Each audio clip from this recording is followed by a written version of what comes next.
ഇന്ന് നമുക്ക് വളരെ എളുപ്പത്തിൽ മാംഗോ കുൾഫി എങ്ങനെ ഉണ്ടാക്കുന്നതെന്ന് നോക്കാം. ഇത് കുക്ക് ചെയ്യേണ്ട ആവശ്യമൊന്നുമില്ല. വളരെ എളുപ്പത്തിൽ മിക്സിയിലൊന്ന് അടിച്ചെടുത്താൽ മാത്രം മതി. ഒരു 5 മിനിറ്റിന് താഴെ മാത്രമേ സമയം ആവശ്യമുള്ളൂ ഇത് ഉണ്ടാക്കാൻ വേണ്ടി. പക്ഷേ ഇത് സെറ്റ് ചെയ്യാൻ വേണ്ടി ഒരു 8 മണിക്കൂർ വേണ്ടി വരും. വളരെ എളുപ്പത്തിൽ എല്ലാവർക്കും ഉണ്ടാക്കാൻ കഴിയുന്ന ഈ മാംഗോ കുൾഫി എങ്ങനെ ഉണ്ടാക്കുന്നതെന്ന് നോക്കാം.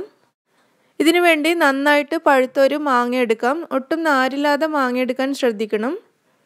ഈ മാങ്ങ ഇതുപോലെ തൊലി കളഞ്ഞ് കട്ട് ചെയ്തെടുക്കുക. ഇനി ഇത് നമുക്കൊരു ബ്ലെൻഡറിലേക്ക് ഇട്ട് കൊടുക്കാം.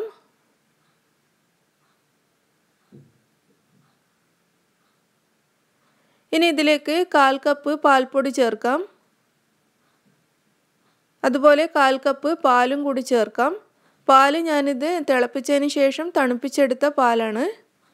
ഇനി ഇതിലേക്ക് 5 ടേബിൾ സ്പൂൺ മിൽക്ക് മെയ്ഡ് അല്ലെങ്കിൽ സ്വീറ്റൻഡ് കണ്ടൻസ്ഡ് മിൽക്ക് ചേർക്കാം.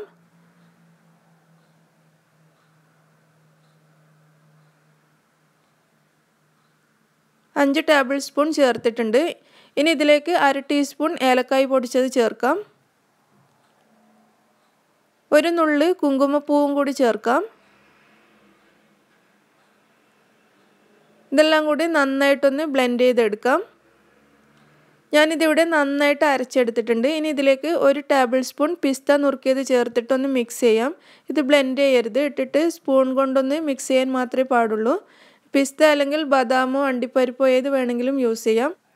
നമുക്കിനി ഇതൊരു കണ്ടെയ്നറിലാക്കിയിട്ട് ഫ്രീസറിൽ സെറ്റ് ചെയ്യാൻ വെക്കാം. കുറഞ്ഞത് 8 മണിക്കൂറെങ്കിലും ഇത് സെറ്റ് ചെയ്യാൻ വേണ്ടി വെക്കണം. കുൾഫി മോൾഡിൽ വേണമെങ്കിലും ഇത് വെക്കാവുന്നതാണ്. ഞാനിതിപ്പോൾ ഇങ്ങനെ ഒരു പാത്രം എടുത്തേ ഉള്ളൂ. നിങ്ങൾക്ക് വേണമെങ്കിൽ ഇതിൽ ചേർത്തിരിക്കുന്ന കുങ്കുമപ്പൂ ഒഴിവാക്കാവുന്നതാണ്. അത് നിർബന്ധമൊന്നുമില്ല. ഏലക്കായ്പ്പൊടി മാത്രം ചേർത്താൽ മതി. ചില ആളുകൾക്ക് കുങ്കുമപ്പൂവിൻ്റെ ടേസ്റ്റ് ഇഷ്ടമുണ്ടാവില്ല. അപ്പോൾ അത് നിർബന്ധമൊന്നുമില്ല, വേണമെങ്കിൽ ഒഴിവാക്കാം. ഇത് ഇതുപോലെ ഒന്ന് തട്ടിക്കൊടുത്തതിന് ശേഷം ഇതിൻ്റെ മുകളിലായിട്ട് അല്പം പിസ്ത നുറുക്കിയതും കൂടി വെച്ചിട്ട് ഒന്ന് ഡെക്കറേറ്റ് ചെയ്യാം. അതിനുശേഷം നമുക്കിത് അടച്ച് വെച്ച് ഫ്രീസറിലേക്ക് മാറ്റാം. 8 മണിക്കൂറിന് ശേഷം നമുക്കിത് പുറത്തേക്ക് എടുക്കാം. ഞാനിത് ഫ്രീസറിലേക്ക് മാറ്റുകയാണ്. 8 മണിക്കൂറിന് ശേഷം ഞാൻ ഈ കുൾഫി പുറത്തേക്ക് എടുത്തിട്ടുണ്ട് ഫ്രീസറിൽ നിന്നും. ഇനി നമുക്ക് ഈ മൂടി തുറക്കാതെ തന്നെ ഇതൊന്ന് നന്നായിട്ട് വാഷ് ചെയ്യാം. അല്ലെങ്കിൽ വെള്ളത്തിൽ ഒരു 1-2 മിനിറ്റ് വരെ മുക്കി വെക്കാം. അങ്ങനെ ആകുമ്പോൾ ഈ കുൾഫി നമുക്ക് പെട്ടെന്ന് ഇളക്കിയെടുക്കാൻ സാധിക്കും.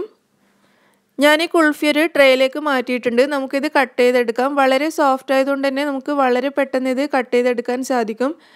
അല്ലെങ്കിൽ ഇത് കട്ട് ചെയ്യാതെ ഒരു ഐസ്ക്രീം സ്കൂപ്പർ വെച്ചിട്ട് നമുക്ക് കോരിയെടുക്കാനും സാധിക്കും. സ്കൂപ്പ് ചെയ്തിട്ട് ബൗളിലേക്ക് ഇടാനും സാധിക്കും. നിങ്ങൾക്ക് ഇഷ്ടമുള്ളതുപോലെ ചെയ്യാം. ഞാനിതിപ്പോൾ ചെറിയ ചെറിയ പീസായിട്ട് സ്ക്വയറായിട്ടാണ് കട്ട് ചെയ്യുന്നത്. പിന്നെ കുൾഫി മോൾഡിലാണ് നിങ്ങളിത് വെക്കുന്നെങ്കിൽ ഇത് ഇളകി കിട്ടാൻ കുറച്ച് ബുദ്ധിമുട്ടായിരിക്കും. ആ സമയത്ത് നിങ്ങൾക്ക് 1-2 മിനിറ്റ് വെള്ളത്തിൽ മുക്കി വെച്ചാൽ ഈസി ആയിട്ട് ഇളകി കിട്ടും. അങ്ങനെ വളരെ ടേസ്റ്റി ആയിട്ടുള്ള മാംഗോ കുൾഫി ഇവിടെ റെഡിയായി കഴിഞ്ഞു. സെറ്റ് ചെയ്യാനുള്ള സമയം ഒഴിച്ചു കഴിഞ്ഞാൽ ഇത് ഉണ്ടാക്കാൻ വളരെ ചെറിയ സമയം മാത്രമേ ആവശ്യമുള്ളൂ. കുട്ടികൾക്ക് പോലും വളരെ പെട്ടെന്ന് ഇത് ഉണ്ടാക്കിയെടുക്കാൻ സാധിക്കും. നിങ്ങളെല്ലാവരും ഈ മാംഗോ കുൾഫി ട്രൈ ചെയ്ത് നോക്കൂ. ഇഷ്ടമാവുകയാണെങ്കിൽ ലൈക്ക് ചെയ്യാനും ഷെയർ ചെയ്യാനും മറക്കരുത്. അതുപോലെ നിങ്ങളുടെ അഭിപ്രായങ്ങൾ അറിയിക്കുക. പിന്നെ എൻ്റെ ചാനൽ സബ്സ്ക്രൈബ് ചെയ്യാത്തവരാണെങ്കിൽ സബ്സ്ക്രൈബ് ചെയ്യാനും മറക്കരുത്. താങ്ക്